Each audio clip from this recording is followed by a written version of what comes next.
What is up, fellow Dragonstaffers? Thank you for joining me for another Dragonstaff tutorial. Today I wanted to quickly go over a pretty beginner move. It's one that most of us learn towards the beginning of our dragon journey, and that is cheating death.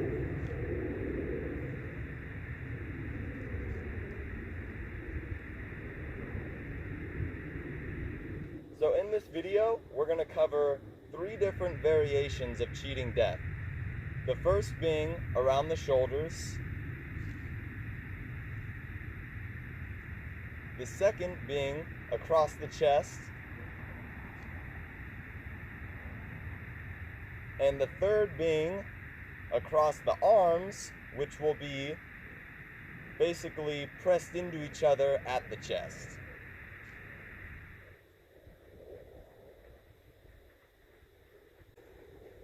So to learn cheating death, you'll want to practice this very simple technique where you have the staff sandwiched in between your 2 arms.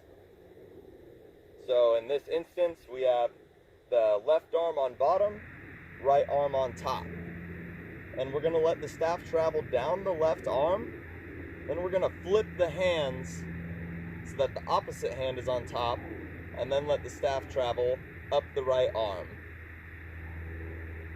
keeping the contact point of the staff at the center. You'll want to play with that for a little bit, going in both directions. So down the right arm, left hand on top, flip it, right hand's on top, staff travels up the left arm. Back down, flip it, stop, back down, flip it, stopping at the inner elbow.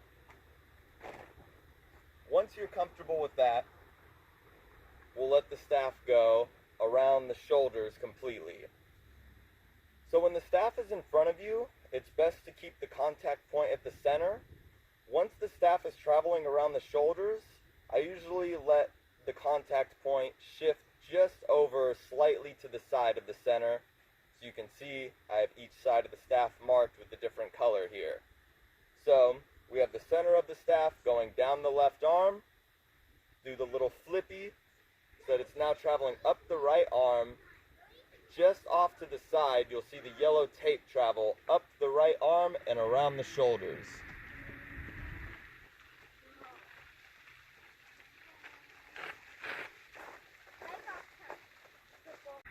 And it'll be really helpful to use your opposite hand to guide the staff through the move.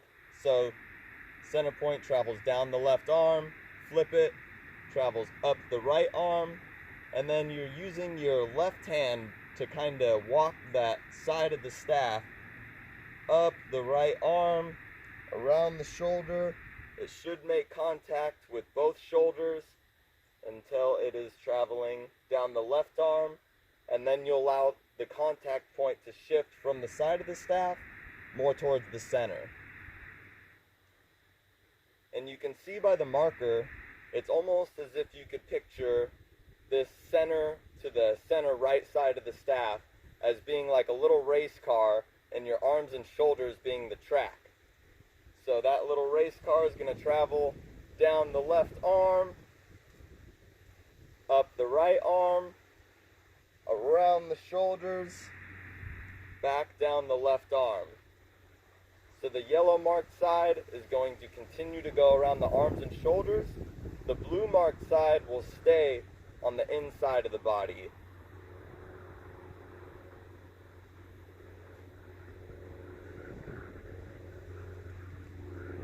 Now for variation 2. It's going to be very similar to the first variation. Only difference is that side of the staff that went around the shoulders is now going to go up the arm, across the chest, and back down the other arm. It'll be helpful to have the legs slightly wide in this move, just because you will need to be able to do a subtle back bend to tilt the head and neck back to avoid it from getting hit with the ends of the staff. So just like we did in the first variation, have the staff going down the left arm, flip it, so that it's going up the right arm, allow that contact point to shift from the center slightly over to the right side, and then again, using your left hand, you can guide the staff as that little yellow marker travels across the chest, down the left arm.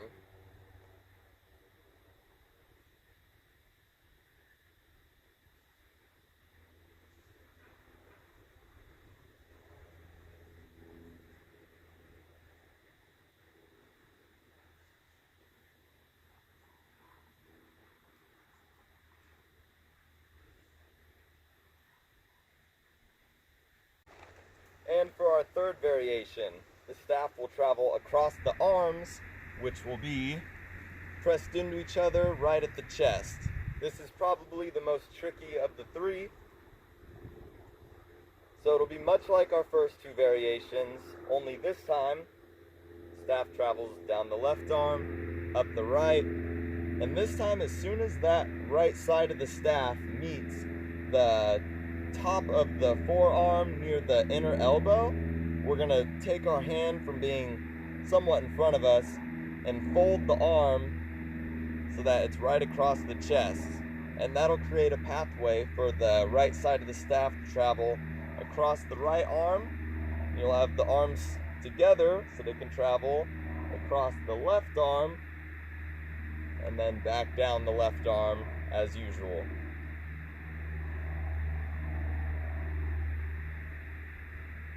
So we're in our chi roll.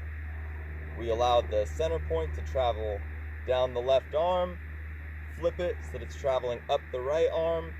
As soon as that right side of the staff meets the inner elbow, fold the arm and press the your other arm, your left arm, either on top or underneath to create a path for that right side of the staff to travel from the right arm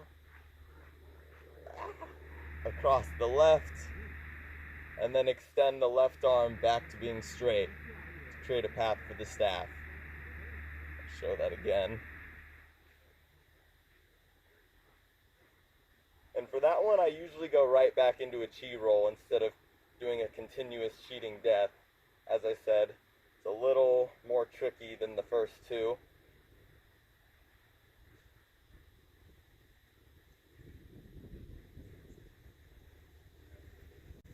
And as usual in these tutorials, we just covered one side, so it's definitely going to be recommended that you drill the opposite side as well.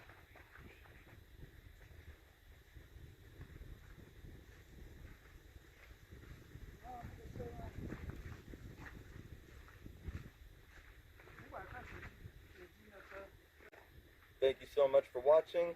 Hopefully you found it helpful, and I'll see you in the next one.